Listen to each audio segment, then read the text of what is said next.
Hey guys, it's Peachy Meachy here. I'm sitting outside because my child is sleeping. So that's why I'm out here.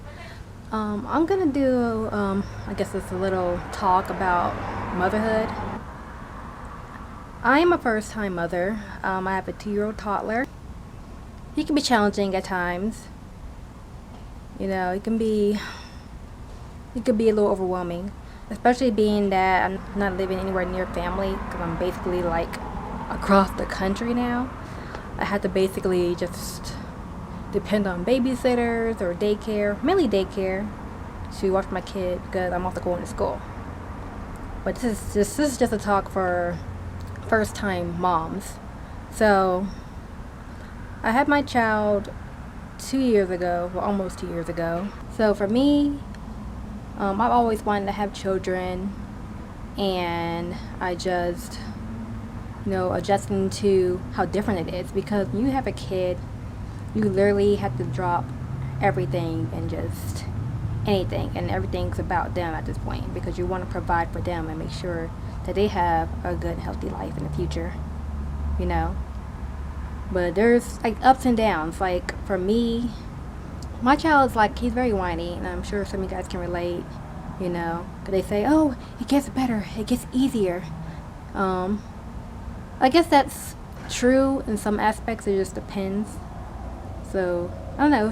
It's just can be very challenging, you know, with a toddler. Like honestly, I felt like I had an easier time with him being an infant, just because he couldn't just move where he wanted to, do what he wanted to. It was just a lot easier. But some advice that I would say is that if you need help with your kids, there's nothing wrong with asking for help. It doesn't make you a bad parent to ask for help or to have someone watch your kids so you can have a break, or so you can have a date night, or maybe just work on some homework. It's nothing wrong with that. It's all okay. And if you want to have kids in the future, I know some of you guys are probably expecting, or some of you guys are probably planning to have kids in the future, it's gonna be okay, because I know with him, when he was a baby, at the time I breastfed him and stuff, and he didn't quite sleep through the night right away. I literally would be exhausted. It's just, with nightly feedings, waking up every like 2 or 3 hours to feed him. I literally felt like a zombie, and my husband's over there just sleeping. Like, oh, so you're not gonna help me? So I don't know. It could just be. It can be challenging at times, but it's also a big blessing too, because I know there's people out there, who've been trying to have kids for a long time, and it just hasn't happened for them. But don't give up, you guys. I believe in you guys, and you guys I would pray for, for your situation. I don't know. This is just my experience so far, and it's what I think. There's no giving them back. There's no, oh, here's a break right now. It's like a 24-hour job. So I'm just gonna say, if you want to have kids, just know what you're getting into.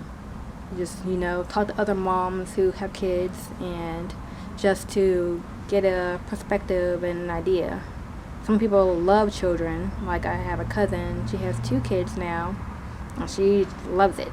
I like it too, but I wouldn't have it any other way, because I've always wanted to have a kid since I was a little girl, and to be married and have a husband, that kind of lifestyle. So there are times I feel like I'm not really the best mom at times. Like sometimes I feel like I'm not doing enough, but don't be discouraged, guys. Everything has its time and place.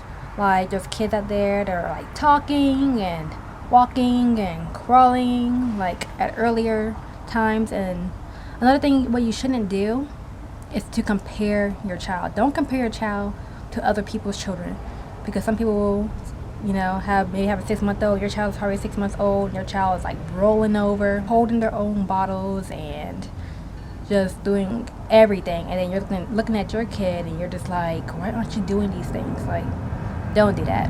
One big mistake that I did in the past. So I don't do that anymore. I just let my child, you know, get there when he gets there, and whenever he's ready to start doing certain things, he will do it. So just remember, guys, don't be discouraged if your kid's not doing what the kids are doing.